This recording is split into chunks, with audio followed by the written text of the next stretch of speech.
বারবার করে ছেলে মেয়েকে আমি দিব্যি দিয়ে বলেছিলাম এমন কিছু করবি না যাতে আমি কষ্ট পাই, তো সেটাই ওরা করলো। তো গতকাল 14ই মার্চ আমাদের বিবাহবার্ষিক ছিল, তো যেটা এখন আর নেই। ও আজকে যদি আমার সাথে থাকতো তাহলে হয়তো আমরা 20 বছরে বিবাহ বন্ধনে আবদ্ধ থাকতাম, এই দিনটা পালন করতাম। আর ওর প্ল্যানিং ছিল যে এবছর খুব বড় করেই করবে, তারপরে তো 25 বছর হলে তো আরও কিছু বড় প্ল্যানিং থাকতোই। কিন্তু ও যে আমাকে মাঝ রাস্তায় এভাবে ফেলে চলে গেল, তো এটা আমি তো কিছুতেই মেনে নিতে পারিনি। ওই জন্য ছেলে মেয়েকে বলেছিলাম, বিশেষ করে রাজকে বলেছিলাম যে তুই কিন্তু এমন কোনো কিছু করবি না মনে, আমি যাতে কষ্ট পাই। আমি কোনো রকম কিচ্ছু সেলিব্রেট করতে চাই না, না কোনো কেক, না কোনো ভালো মন্দ খাওয়া দাওয়া, না কিচ্ছু না। তো এই ফটোটা আমাদের বিয়ের ঠিক 1 মাস পরেই তোলা একটা ফটো। তো ওইটা মনা বাঁধাতে দিয়েছিল, ওটা আমি অনেক বছর আগে বলেছিলাম এই ফটোটা একটু বাঁধিয়ে আনবি তো রাখবো। তো আজকে সেই ফটোটা বাঁধিয়ে এনে দিয়েছে, তো বারণ করার পরেও দিয়েছে। তো আমি আর কিছু বলিনি, ঠিক আছে এই সামান্য কিছু দিয়ে। আল্লাহ, আমাদের দুপুরে মেনুও খুব সামান্য ছিল, নর্মাল। আমি কোনোভাবেই চাইনি যে এই দিনটাকে আমি কোনো স্পেশালভাবে, কারণ আমার ভিতরে যতই যা হোক না কারণ আমার ভেতরে কিন্তু একটা ঝড় বয়ে যাচ্ছিলো। তো তারপরে সিম্পলভাবেই দিনটা কাটানোর পরে আমার বোন খুব আমাকে রিকোয়েস্ট করছিল, দিদি আয় একসঙ্গে আমরা থাকবো, যাই রাঁধি বাড়ি খাই, দুই বোনে একসঙ্গে থাকবো। তো আমি বললাম ঠিক আছে চল। তো গুগলকে নিয়ে চলে গেছিলাম সোজা কেএফসিতে, সেদিন ওই সিটি সেন্টারে বোনের হসপিটাল ওখান থেকে ভাবলাম ও তাহলে ছুটি হয়ে আসবে, তো কেএফসিতে ঢুকে গেছিলাম, অর্ডার করলাম। ওখানেই আমরা খাওয়া দাওয়া করছি। আর আমার বোন ডিউটি থেকেই সোজা চলে এসেছিলো। তো বোন বলে, দিদি অত ভেঙে পড়লেও চলবে না। ও আমাকে একদম ধমক দিয়ে, আমার দিদি যেন ও দিদি আমি বোন, যে তুই এই ভাববি সমাজ কি বলবে, নিজে করবো না, কেন করবি না, জীবনটা তোর, তোকে চলতে হবে, তোকে ভালো থাকতে হবে, সাজতে হবে, গুজতে হবে, সমস্ত কিছু করতে হবে। তো আমিও সত্যি মনে মনে ভাবি যে হ্যাঁ, ও তো আমার দিকে পেছন ঘুরে তাকালো না যে মুনমুনকে আমি একা ফেলে চলে যাচ্ছি। ও তো চলে গেল সেই ঘুমের দেশে, আমাকে যে এত কষ্টে রেখে গেল। আজকে এই বিবাহ বন্ধনের যে এই বিবাহ বার্ষিকী কথাটা, আমি আজকে আর কাপেল নেই আমি।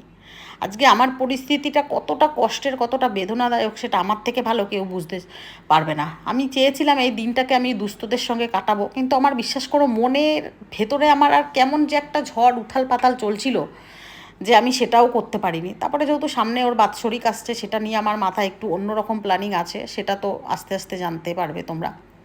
তো ওই জন্যই গুগলকে নিয়ে, বোনকে নিয়ে আমরা এই ছোট্ট করে আমি ট্রিট দিলাম। আমার বোন সবসময় আমাকে খাওয়ায়, আমি তো সেভাবে কিছুই করতে পারি না। ও ট্রিট দেয়, আমি বলেছিলাম দেখ তুই বলছিস তো তাই, তাহলে ঠিক আছে এই ট্রিটটা মনে কর আমি আমার নিজেকে দিলাম। তো এই বলে আমি বোনকে ধমকে আমি এটা ট্রিটটা দিয়েছিলাম। হ্যাঁ, আমি বলছি ঠিক আছে আজকে তুই বললি যখন, ঠিক আছে আমি নিজেকেই খুশি করার জন্য নিজে এইটা দিলাম। তো খেয়ে দে আনন্দ বলবো না নিরানন্দ বলবো জানি না।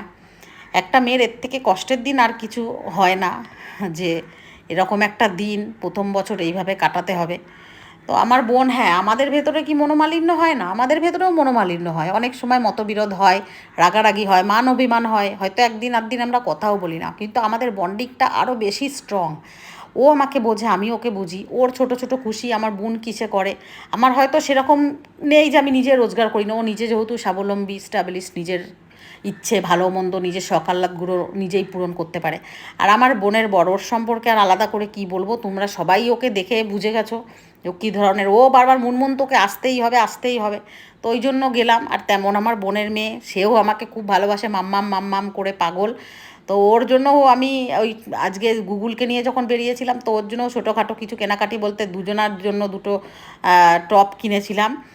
আর গুগলকেও একটা কিনে দিলাম। সামনে আবার পয়লা বৈশাখও আসছে, আবার ঐশীর জন্মদিনও আসছে, অনেক কিছুই। তো এই দেখো এই দুটো টপ ওদের দুই বোনের সেম সেম এনেছি, সেম তোমার সাইজ সমস্ত কিছু, দুজনাই এখন একই সেম দুই বোনের। আমি চাই আমরা দুই বোনের যেরকম মিল ওদেরও যেন দুই বোনের সেরকম মিল হয়।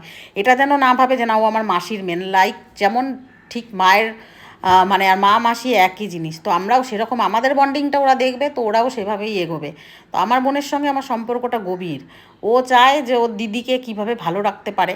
তা আমি জানি না যে বোন আমার কিছু স্পেশাল প্ল্যান করেছে, আমি বলেই দিয়েছিলাম একদম নর্মাল ডাল আলু সেদ্ধ ভাত, যেরকম নর্মাল একদম কিছু, তুই এমন কিছু দেখাবি না যে না যে দিদির বিবাহবার্ষিকী উপলক্ষে পালন করছি। আর গুগলের জন্য আমি দেখো ওই গুগল বলছি ঐশীর জন্য আমি নিয়ে এসেছিলাম এই টপ বিস্কুট, যেটা ও খুব পছন্দ করে, সেটা নিয়ে এসেছিলাম।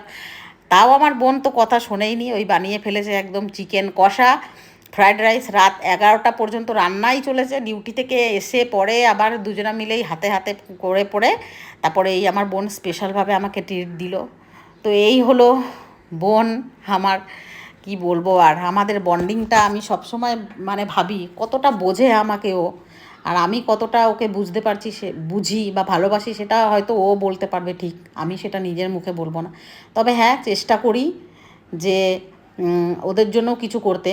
তো এই ব্লগটা যখন পোস্ট হবে সেদিন মানে নেক্সট ডে তোমার 15ই মার্চ আমার বোন আর বোনের বরের ওদেরও বিবাহবার্ষিক।